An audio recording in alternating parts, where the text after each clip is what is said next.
Luego continúa hablando de lo que fue, según él, el ascenso europeo. Yo me imagino que es porque el periodo que él llama de los Habsburgos de 1500 hasta 1660 debieron ser esquimales los que estaban en la hegemonía. Debe ser que la monarquía hispánica y los españoles de ambos hemisferios éramos esquimales todos, porque si no, no se entiende que hable del ascenso europeo, porque el ascenso europeo se produce precisamente en el momento en el que se cruza de la Edad Media al Renacimiento a caballo de los siglos XV a XVI. Pero bueno, como somos los irlandeses negros los que éramos hegemónicos, pues no cuentan. Bueno, pues dice que a partir de 1660 y hasta 1815, el ascenso europeo, vamos a decirlo, pues pasaron, la caída de los Habsburgos se tradujo en la tesis de que el poder financiero reinó entre 1660 y 1815, utilizando Gran Bretaña, Francia, Prusia, Austria-Hungría y Rusia para contrastar las potencias que podrían financiar sus guerras y potencias que necesitaban un patrocinio financiero necesario para movilizar y mantener una gran fuerza militar en el campo. Las primeras se refiere a Gran Bretaña y Francia y el resto de las demás. Curiosamente, cuando hacemos alusión a la cuestión financiera, yo la pregunta que, por supuesto, Kennedy no lo va a poner nunca aquí, es quiénes eran los que tenían una acumulación de capital tal, porque es cierto que no eran todos, ahí está como ejemplo los banqueros, la familia Fugger alemana, que hay una obra de Ramón Carandé en 3 tomos sobre Carlos V y la familia Fugger, los banqueros, que nos muestra una historia muy importante. De hecho, quien también nos habla de ello es el que fue presidente de la República en el exilio y uno de los más fascinantes españoles de todos los tiempos, don Claudio Sánchez Albornoz, cuando nos cuenta que en los barrios y en las casas inmediatamente próximas a la casa de contratación de Sevilla, que es donde llegaba la flota de Indias, había barrios enteros de banqueros genoveses, milaneses, etcétera. Claro, yo siempre digo que más que banqueros genoveses o que banqueros de otros lugares, eran agentes de esos banqueros que probablemente por no haberse convertido ni bautizado, no podían venir a Sevilla a beneficiarse de las riquezas que se pudieran obtener en las Américas. De hecho, pasaban por aquí sin de quedarse aquí ni un ducado, ni un lingote de oro. Iban directamente a los países centroeuropeos. Y eso es algo que esos países centroeuropeos, cuando crearon, por ejemplo, el Banco de Inglaterra, que lo creó Menashe Ben Israel por invitación de Cromwell, y lo que era la sinagoga de Amberes y toda esta gente, y la creación de la Compañía de las Indias, tanto británica como neerlandesa, todo eso, acumulación de capital y todo ese núcleo que es lo que dará lugar luego al poder financiero anglosajón que se traduce en el mundo protestante y todo esto, tiene el mismo origen. Pero, yendo a lo que nos interesa de Paul Kennedy, dice, muestra el ejemplo de Gran Bretaña entre 1688 y 1815 en una tabla que habla de gastos e ingresos británicos en tiempos de guerra. Total de gastos de guerra de 1688 a 1815. 2.293.483,337 libras. Ingreso total, es decir, nos muestra que el saldo es normalmente negativo, que las guerras tienen un coste muy superior a los ingresos que supone mantenerlas y que la posición imperial siempre agota desde el punto de vista económico. Y esto es muy importante para entender cuál es el papel que juegan los Estados Unidos ahora y por qué los Estados Unidos están pudiendo financiar y cómo están financiando su posición imperial. Bien, luego nos habla de que en la Francia,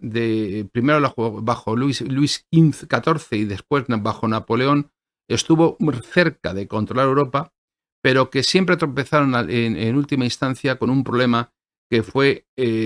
una combinación del resto de las potencias europeas, que es lo que en Europa ha pasado siempre. Cada vez que alguien ha ocupado el puesto de cabeza en la carrera, todos los demás se han aliado contra él, principalmente Inglaterra. Y así va recorriendo, bueno, pues considerando las posiciones geográficas y considerando las distintas situaciones y cómo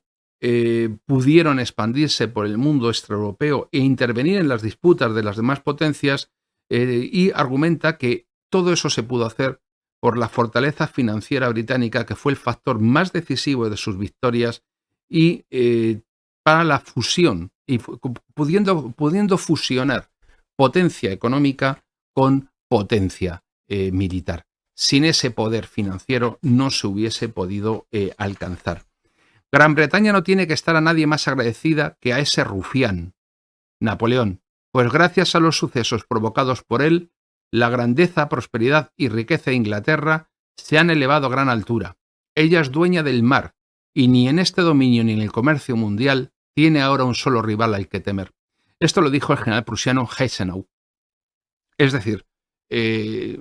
Napoleón le proporciona a Inglaterra la posibilidad en esa lucha entre la talasocracia y la telurocracia, en esa lucha, destruida ya el poder marítimo español en la mitad de la flota en la batalla del Cabo de San Vicente a final del 18 y la segunda mitad de la flota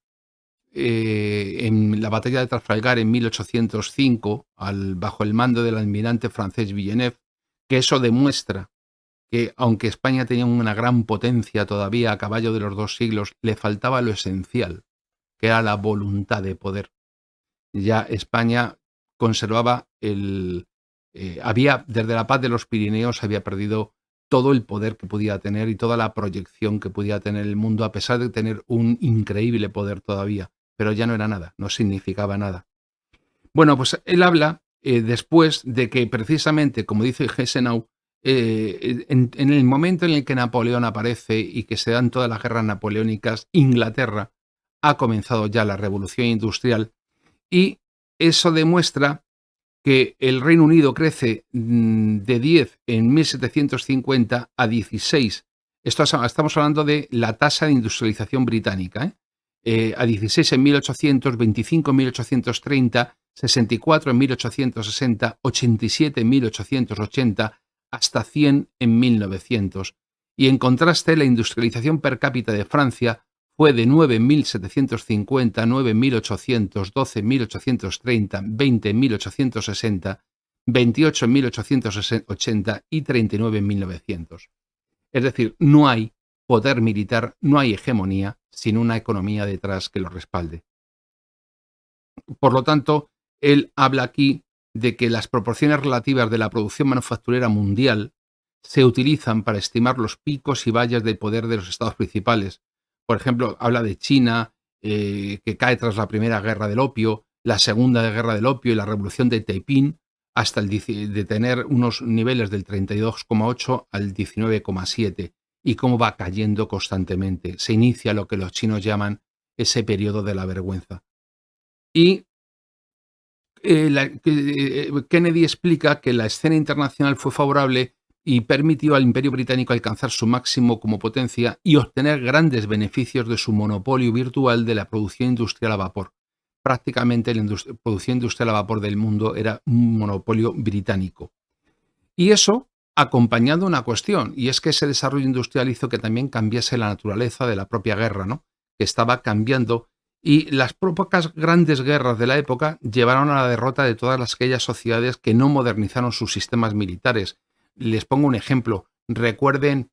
venga, por ponernos peliculeros, recuerden aquella película del último samurái, cuando nos muestra la lucha entre el nuevo Japón industrial que reforma su sociedad y sus fuerzas armadas y el antiguo Japón imperial medieval de los samuráis, y cómo ese enfrentamiento determina que un mundo se acaba y otro nace, que es el mundo de la guerra industrial. Bueno, pues a medida que se acerca el siglo XX, el ritmo de cambio tecnológico se fue acelerando con unos índices de crecimiento muy desiguales en cada país. Un ejemplo, si durante parte de la Edad Media y parte del Renacimiento el mundo musulmán tuvo una gran pujanza social, política, económica, de repente el mundo musulmán se hunde, pierde el tren de la industrialización y termina por no ser nada. A día de hoy,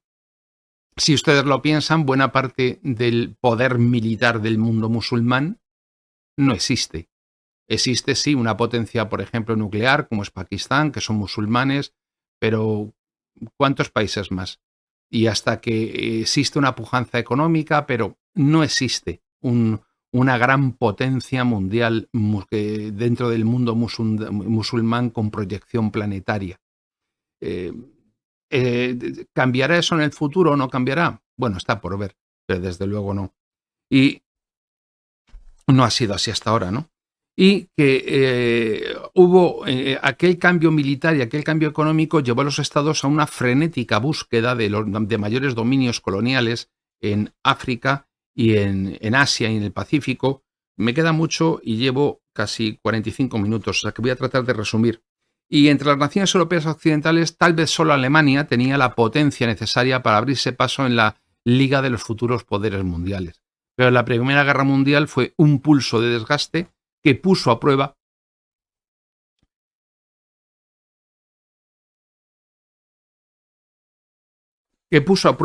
desde luego el poder de las potencias centrales, de las potencias de Alemania y austrohúngaras, haciendo que las mismas no pudieran superar la prueba y cayendo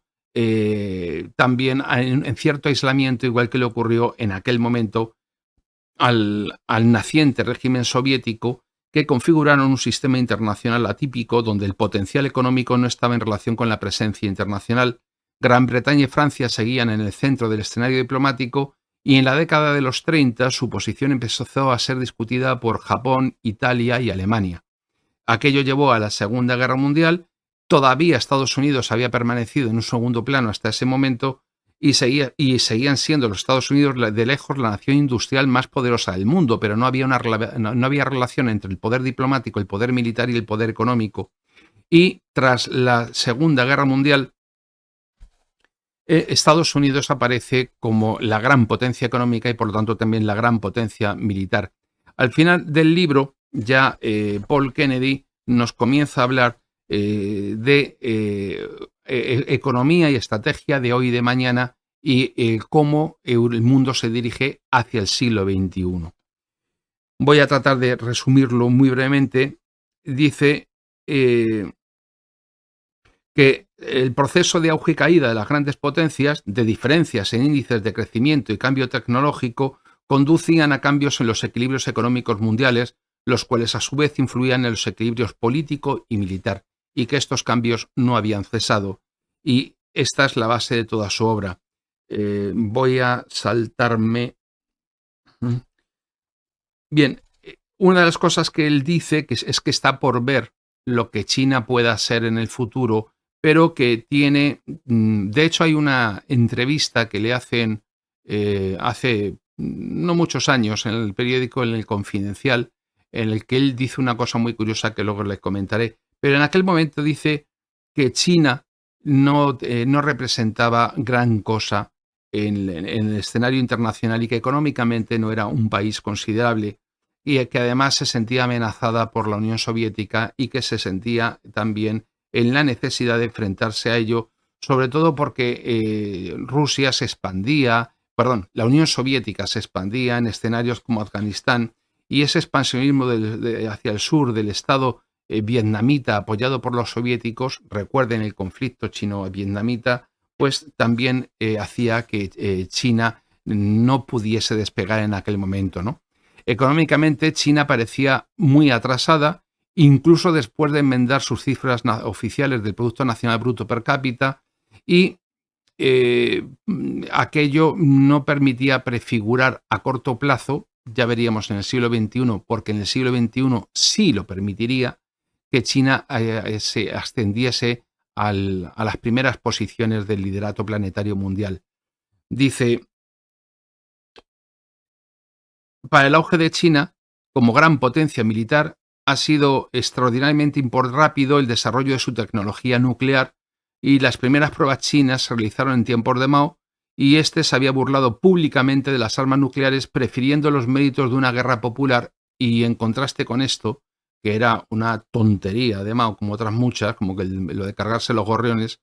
Deng Xiaoping se empeñó en crear un arma nuclear China, y desde 1982 China estaba probando misiles balísticos lanzados desde submarinos y trabajando en mejorarlos tanto en alcance como en precisión. Y también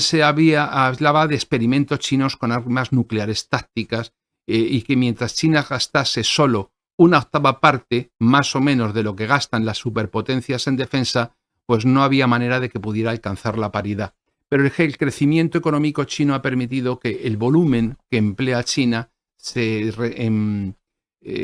defensa, siendo un porcentaje muy pequeño de su economía, es un volumen muy importante a nivel mundial y eso le ha permitido desafiar en este momento ya a las grandes potencias establecidas. Luego nos hablaba del dilema japonés y de las situaciones que Japón tenía, porque tenía un porcentaje altísimo de ahorro nacional que estaba especialmente marcado en comparación con Estados Unidos, y eso explicaba en gran medida las diferencias en los sistemas de impuestos, porque en Japón no se producía el consumismo norteamericano. Y cuando nos habla de la Unión Europea y de Europa, dice que en su potencial, en aquel entonces, la Comunidad Económica Europea tenía claramente la extensión, la riqueza y la capacidad productiva de una gran potencia, y con la incorporación de España y Portugal y su población, en aquel entonces éramos 12 miembros y no 27, pues que era un actor importante, pero dice que había problemas en Europa de los que se consideraba el envejecimiento de las poblaciones y de las industrias, los descontentos étnicos en las ciudades del interior, la diferencia entre el próspero norte y el pobre sur, las tensiones lingüísticas en muchos países, y que aquello hacía que la Comunidad Económica Europea, al no tener una voluntad política única y al no ser una única potencia, pues que pudiese mejorar tanto militar como económicamente, lo normal era que su decadencia relativa continuase hasta conducir a Europa a la irrelevancia. Hablaba de los problemas de la Unión Soviética y de sus contradicciones, y planteaba todos los problemas que pocos años después llevarían a la Unión Soviética a su caída, como fue el problema de la descentralización de la planificación económica, que no funcionaba porque el sistema de precios estaba completamente alterado en aquella economía. El problema de los sistemas comunales que tenían los campesinos y la falta de libertad de decisión que tenían muchas veces, dada esa planificación, los directores de fábricas. Cosa que todo eso se ha subsanado y que explica en gran medida el nuevo auge ruso. Y por último, su gran preocupación. Bueno, voy a decir una cuestión, solamente apelar porque creo que también mucha parte de las personas que ven el canal, que son de América, que son americanos, insisto que cuando digo americanos me refiero a los habitantes al sur del río Bravo, nunca a los del norte, que son gringos o sacos. Dice que todo lo que es el mundo hispanoamericano, iberoamericano, pues se producen crecientes desafíos a los intereses nacionales de los Estados Unidos, y que los problemas económicos que enfrentaba la América hispanohablante iberoamericana habían rebajado el crédito de muchas famosas casas de la banca norteamericana y que habían contribuido a una disminución sustancial de las exportaciones de productos manufacturados de Estados Unidos hacia el sur. Esto hacía que también que complicase el hecho de que económica y socialmente América había cambiado con una notable rapidez en las últimas décadas, y que su explosión demográfica presionaba todavía con más fuerza sobre los recursos disponibles y sobre las viejas estructuras conservadoras de gobierno en un número considerable de estados. Sí, como hemos visto, efectivamente, todo lo que es Iberoamérica tiene una explosión demográfica. Las minorías criollas que dirigen durante 200 años los países no son capaces de satisfacer el desarrollo de esas sociedades, condenando al hambre, a la miseria o a la pobreza a muchas de esas poblaciones en distintos lugares, y llevando adelante políticas que son verdaderamente perjudiciales para los intereses generales, pero no para sus intereses como clase social. De hecho, siempre alineada con los Estados Unidos. Lo cierto es que nuevos gobiernos y nuevas mentalidades y nuevas formas de pensar en América están haciendo que sean muchos los países americanos que buscan un entorno diferente fuera del espacio que hasta ahora se les ha definido, y la aparición de China como actor planetario les ha permitido tener dónde elegir en muchos aspectos, tanto a la hora de importar como a la hora de exportar. Por último, habla de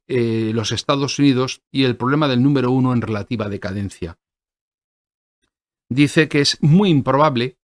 que Estados Unidos tuviesen que defender todos sus intereses en ultramar simultáneamente y sin la ayuda de un número importante de aliados, los miembros de la OTAN, Europa Occidental, Israel en el Oriente Medio y Japón, Australia y posiblemente China en el Pacífico. Se equivocó. China no era un aliado de Estados Unidos y, al contrario, ahora ya es un adversario y un contendiente. Y la defensa de los intereses mundiales norteamericanos se refería a los desafíos económicos que pesan sobre el país y que, por ser tan diversos, amenazan con ejercer enormes tensiones sobre las tomas de decisión en política nacional. Dice, es difícil imaginar que la decadencia de la capacidad industrial norteamericana pudiese ser tan grave. Su base manufacturera es sencillamente mucho más amplia de lo que lo era la de la Gran Bretaña eduardina. Las industrias relacionadas con la defensa no han sido solo sostenidas por repetidos pedidos del Pentágono, sino que se han adaptado al cambio de la manufacturera intensiva en materiales al de la manufacturera intensiva en conocimiento, lo cual reducirá también a largo plazo la dependencia de Occidente de las materias primas críticas. No acertó ni una. Y la posición americana es muy especial porque, a pesar de su decadencia económica y tablet militar, los Estados Unidos siguen siendo el actor decisivo en toda clase de equilibrios y de cuestiones. Ahí no se equivocó, pero lo demás sí, porque lo que vemos es que verdaderamente Estados Unidos, a partir de que en el año 91 cae la Unión Soviética, reduce,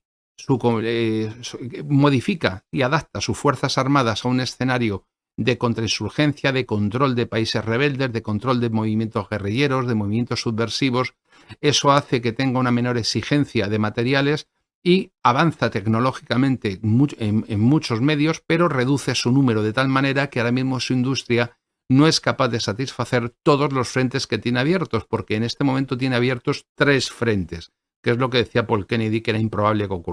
que ocurriera. Tiene el frente europeo con Rusia, tiene el frente de Oriente Medio con una potencia emergente como Irán y con todo el problema del apoyo a Israel, y tiene el frente asiático, que es el que verdaderamente cuestiona su hegemonía. Dice, Estados Unidos tiene los problemas típicos de una gran potencia, que incluye el equilibrio entre armas o inversión en el interior para el crecimiento económico. Para los Estados Unidos, el creciente compromiso militar con todos los continentes, además de la Antártida, y el creciente costo del hardware militar limitan severamente las opciones disponibles, ¿no? Y compara la situación de los Estados Unidos a la situación de Gran Bretaña antes de la Primera Guerra Mundial. Y dice que el mapa de las bases de Estados Unidos es similar al que tenía la Gran Bretaña antes del primer conflicto, ¿no? Y que a medida que crecen los gastos militares, reduce las inversiones en crecimiento económico, lo que finalmente, 2 puntos y hago comillas, lleva a una espiral descendente de crecimiento más lento, impuestos más altos, profundización de las divisiones internas sobre las prioridades de gasto y debilitamiento de la capacidad de soportar la carga de la defensa. Y sigue diciendo que la tarea que enfrentan los estadistas estadounidenses en las próximas décadas, por lo tanto, es reconocer que las tendencias generales están en marcha y que existe la necesidad de gestionar los asuntos para que la erosión relativa de la posición de los Estados Unidos se produzca lenta y suavemente y no se vea acelerada por políticas que traen solamente una ventaja a corto plazo, pero una desventaja a más largo plazo. Bueno, Kennedy en este último capítulo resumió todos los puntos importantes, ¿no? Fortalezas y debilidades de cada punto decisivo en el planeta. Pero hay que tener en cuenta una cosa, y es que esto lo escribió en 1987, y desde entonces han cambiado muchas cosas. Y la frase que les decía que dijo en su entrevista en El Confidencial era que lo más parecido que existía a un régimen fascista era China, un partido único, una política nacionalista y una fuerte tendencia militar y de gasto social.